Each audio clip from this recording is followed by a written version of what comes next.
Hello అండి అందరికీ. ఈరోజు మనం ఇంట్లో టేస్టీగా ఎగ్ ఆమ్లెట్ ఎలా తయారు చేసుకోవాలో చూద్దాం. ముందుగా ఒక గిన్నె పెట్టి అందులో 1 కప్ ఆఫ్ వాటర్ పోసి ఉప్పు, కారం, అల్లం వెల్లుల్లి పేస్ట్ వేసి బాగా కలపాలి. దాని తర్వాత 2 గుడ్లను తీసుకొని గిలక్ కొట్టుకోవాలి. అందులో ఇప్పుడు స్టవ్ ఆన్ చేసి ప్యాన్ పెట్టి దాంట్లో ఆయిల్ వేసి ముందుగా కలిపి పెట్టుకున్న మిశ్రమాన్ని అందులో పోయాలి. దాని తర్వాత అందులో తరిగిన ఉల్లిపాయ వేసుకోవాలి. తర్వాత ఒక క్యాప్ పెట్టి లేత బంగారు రంగు వచ్చేంత కాల్చుకొని తీసి ప్లేట్లో వేసుకుంటే రెడీ, ఎంతో టేస్టీ ఆమ్లెట్.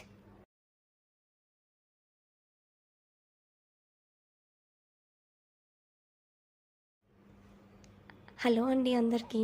ఈరోజు మనం ఇంట్లో టేస్టీగా ఎగ్ ఆమ్లెట్ ఎలా తయారు చేసుకోవాలో చూద్దాం. ముందుగా ఒక గిన్నె పెట్టి అందులో 1 కప్ ఆఫ్ వాటర్ పోసి ఉప్పు, కారం, అల్లం వెల్లుల్లి పేస్ట్ వేసి బాగా కలపాలి. దాని తర్వాత 2 గుడ్లను తీసుకొని గిలక్ కొట్టుకోవాలి. అందులో ఇప్పుడు స్టవ్ ఆన్ చేసి ప్యాన్ పెట్టి దాంట్లో ఆయిల్ వేసి ముందుగా కలిపి పెట్టుకున్న మిశ్రమాన్ని అందులో పోయాలి. దాని తర్వాత అందులో తరిగిన ఉల్లిపాయ వేసుకోవాలి. తర్వాత ఒక క్యాప్ పెట్టి లేత బంగారు రంగు వచ్చేంత కాల్చుకొని తీసి ప్లేట్లో వేసుకుంటే రెడీ, ఎంతో టేస్టీ ఆమ్లెట్.